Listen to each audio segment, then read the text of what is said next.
আজি কাতি বিহু অৰ্থাৎ কঙালী বিহু।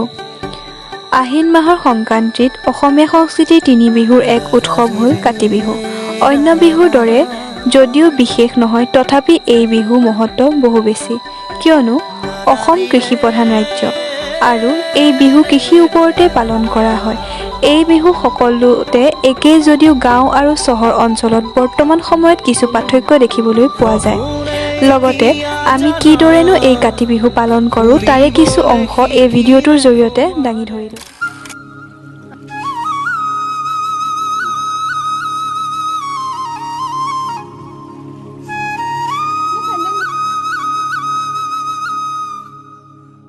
খুৰা, ইয়াত যে ৰুইছে আপুনি তুলসী পুলিটো, ইয়াৰ বিশেষত্ব কি আৰু ইয়াৰ মানে কি কাৰণে ৰুইছে, কিহৰ কাৰণে ৰুইছে, কিবা আছে? নিশ্চয় আছে।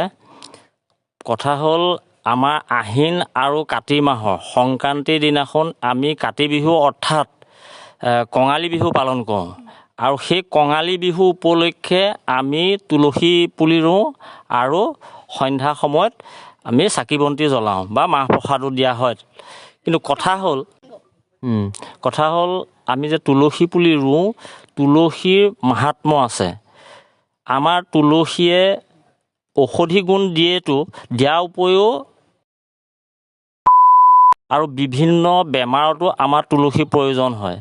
কথা হ'ল, কাহ চৰ্দি আমাৰ যেতিয়া হয়, তুলসী পাতৰ লগত মৌ জোল মিলাই সেই দৰৱ খালে আমাৰ কাহৰ পৰা নিৰাময় হয়।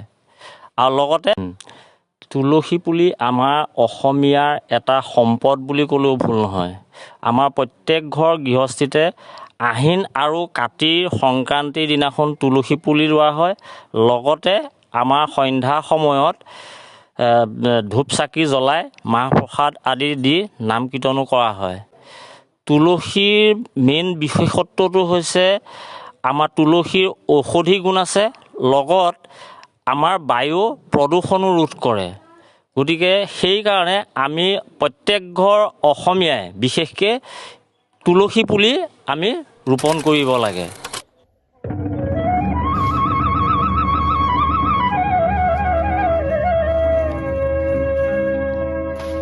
সকল টেঙাটি অকলৈ নাখাবি, আমাকো এচকল দে, ৰঙা গৰাৰ তললৈ এনেকে নেযাবি, আমাকো লগতে নেঐ ঐ।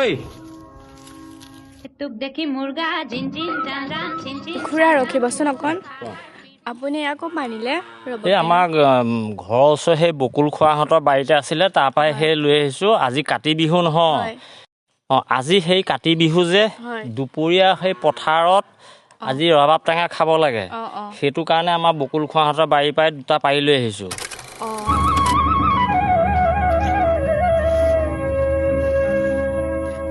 সকল টেঙাটি অকলৈ নাখাবি, আমাকো এচকল দে, ৰঙা গৰাৰ তললৈ এনেকে নেযাবি, আমাকো লগতে নেঐ ঐ।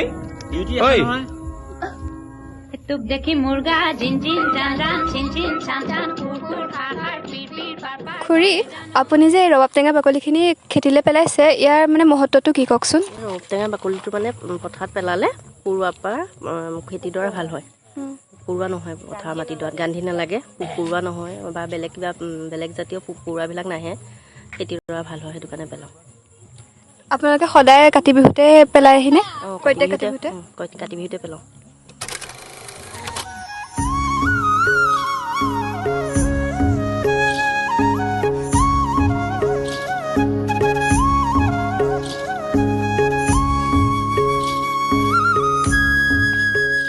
খুৰা, আপুনি যে ঔটেঙাটো কাটিছে, কি কৰিব? এই ঔটেঙাটোৰ সৈতে আমি পথাৰত মানে আজি যে কাতি বিহু তাৰ উপলক্ষে পথাৰত আমি চাকি বন্তি দিম। কথা হ'ল, আগৰ দিনত মানুহে মাটি চাকিৰ পৰিৱৰ্তে ঔটেঙা ব্যৱহাৰ কৰিছিলে। ইয়াৰ দুই ধৰণৰ গুণাগুণ আছে। মাটি চাকিটোও ব্যৱহাৰ হ'ল, প্লাছ ঔটেঙাটো এটা ঔষধি গুণ আছে। সেইটো কাৰণে মানুহে আগতে মাটি চাকিৰ পৰিৱৰ্তে ঔটেঙা ব্যৱহাৰ কৰিছিলে। ঔটেঙা গাঁৱত সহজতে পোৱা যায়, সেইটো কাৰণে মানুহে ঔটেঙা ব্যৱহাৰ কৰিছিলে। দ্বিতীয়তে এই হেৰিডাল দেখিছা নহয়, ইয়াৰ ওপৰত আমি বন্তি গছ দিম, মাটি চাকি গছ। কথা হ'ল এই তিনিডাল হেৰি শলাৰ মূল অৰ্থ হ'ল ব্ৰহ্মা, বিষ্ণু, মহেশ্বৰ।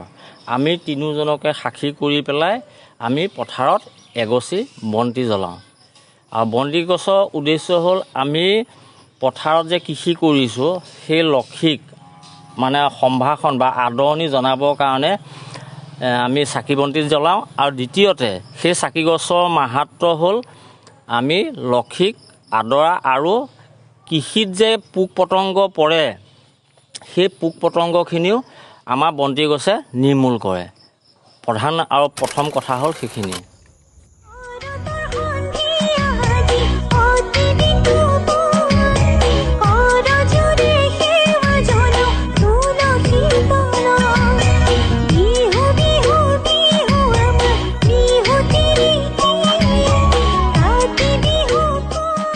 আপুনি যে চাকি যে দিছে পথাৰত, ইয়াৰ মহত্বটো ক'বচোন। এতিয়া আমাৰ হ'ল ধান ওলোৱা সময়, গতিকে সেই কলি ধানবিলাক গান্ধী পোক, চৰহা পোক আদিৰ পৰা নিৰ্মূল কৰিবৰ কাৰণে আমি কাতি বিহুৰ দিনাখন এই বন্তি গছ জ্বলাওঁ। দ্বিতীয়তে আমি এই ধানক বা এই লক্ষীক আমি আমন্ত্ৰণ জনাওঁ যাতে সুকলমে কৃষকৰ ঘৰলৈ আমি চপাই নিব পাৰোঁ। ইয়াৰ মহত্বটো হ'ল সেইটোৱেই।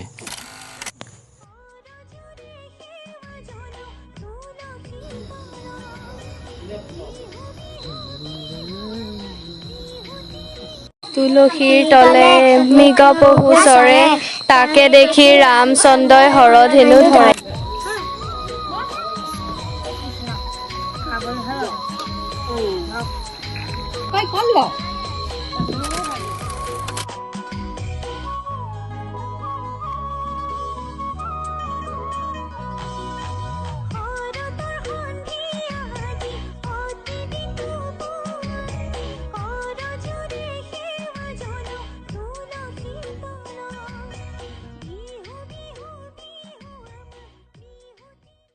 শ্ৰীমন্ত শংকৰ হৰি ভকতৰ জানা যে নকল্পতৰু, তাহান্ত বিনাই নাই নাহি নাই আমাৰ পৰম গুৰু। ৰামত বিনাই নাহি নাই নাই আমাৰ পৰম গুৰু। হৰি ৰাম ৰাম। এয়াই হ'ল গাঁৱলীয়া সমাজৰ এক সৰল পৰিৱেশ। ইয়াৰ পৰিৱৰ্তে চহৰত সম্পূৰ্ণ পৃথক এক দৃশ্য, য'ত চহৰৰ যান বাহনৰ শব্দত কাতি বিহুৰ উপলক্ষে কৰা নীতি নিয়মসমূহ চহৰৰ যান্ত্ৰিকতাৰ মাজত ক'ৰবাত যেন হেৰাই গৈছে। তথাপিও যেন আমিবোৰে ধৰি ৰাখিবলৈ যত্ন কৰিছোঁ আমাৰ এই বাপতি সাধন বিহুটো।